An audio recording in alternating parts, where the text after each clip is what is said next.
I want to dedicate today's episode of Mii Weekly to Bobby Pauls, the Nintendo guru. Your kindness, humor, and passion for Nintendo will never be forgotten, brother. Your positive and generous spirit touched more lives than you even knew. To quote a friend, that is all. Every time I don my golden armor in Animal Crossing, I'll be thinking of you.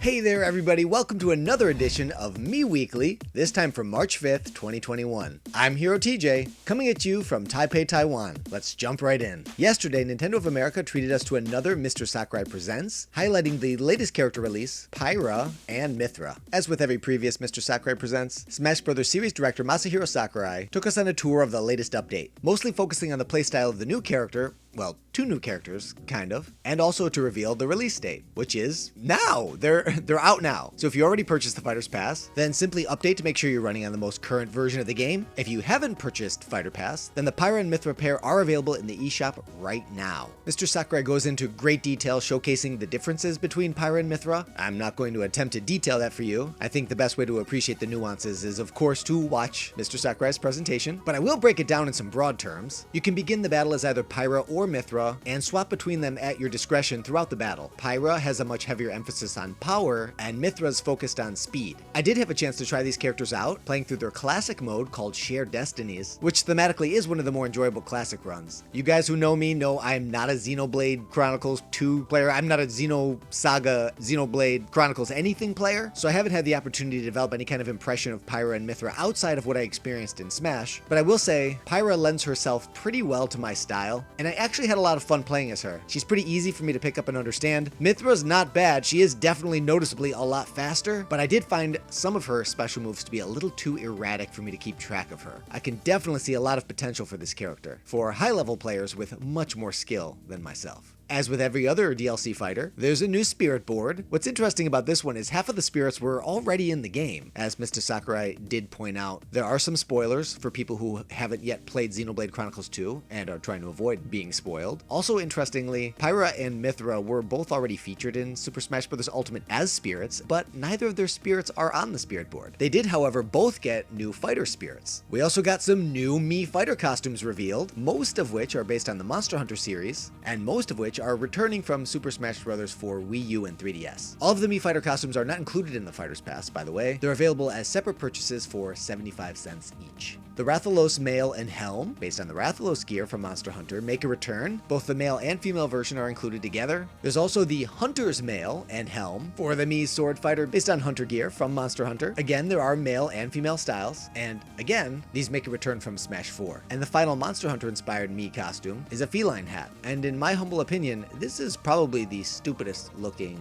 Mii accessory in the game. I don't know, I'm not really a big fan of the ones that are faces featured on a hat to begin with, but this one in particular looks just really dumb. Maybe that's just me. And the final bit of Miiware in this collection came as a little bit of a surprise to me. It's the armor and helm based on Arthur, the protagonist from Ghosts and Goblins Resurrection. I did purchase all of these costumes right away. I always make sure to support the Mii costumes because I want to encourage Nintendo to keep making them. And when I booted up the game after the update, I received another surprise. As I mentioned in last edition's Now Playing, I did pick up Ghosts and Goblins Resurrection and put a little bit of time into it. And because of that, Smash Bros. Ultimate gifted me with an Arthur Spirit. So that's pretty cool. I was really excited about that. You know how important it is for me to keep my spirit collection at 100%. But then the very next screen greeted me with a little bit of a downer. I mean, it's not a big deal. Anyone who's played Persona 5 Strikers gets a Sophia Spirit. Not only have I not played Persona 5 Strikers, I haven't played any Persona game, and I don't really think it's the kind of game TJ would like, so I don't have any intentions of picking it up, but they do make it known that this spirit will be available some other way sometime down the line. I guess I'll just have to tolerate that missing piece in my spirit collection for the time being. That just about covers the Mr. Sakurai Presents. There were no mention of Amiibo, but we do know that Banjo, Terry, and Byleth are scheduled to release later this month on March 26th. Now playing.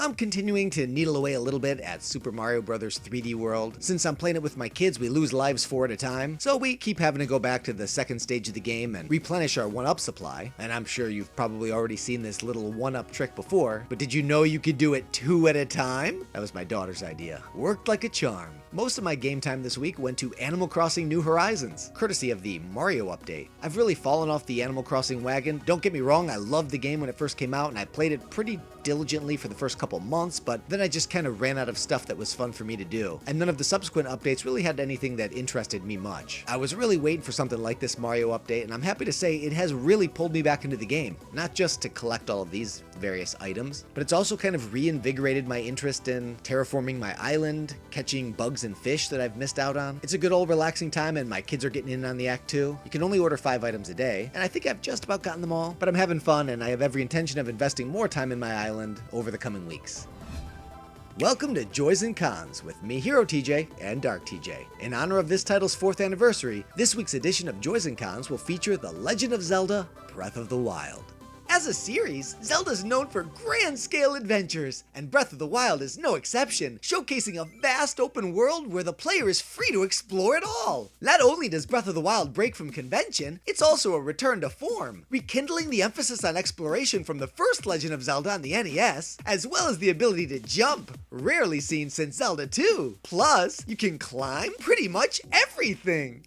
Convention isn't the only thing Nintendo breaks in Breath of the Wild. They break weapons too, and lots of them. Found a sword you like? Well, I hope you don't intend to fight with it, or you can kiss it goodbye. Even the famed Master Sword has a cooldown if you deign to wield it. Just about the only way to safely preserve your rarest and most treasured acquisitions is to mount them on your wall.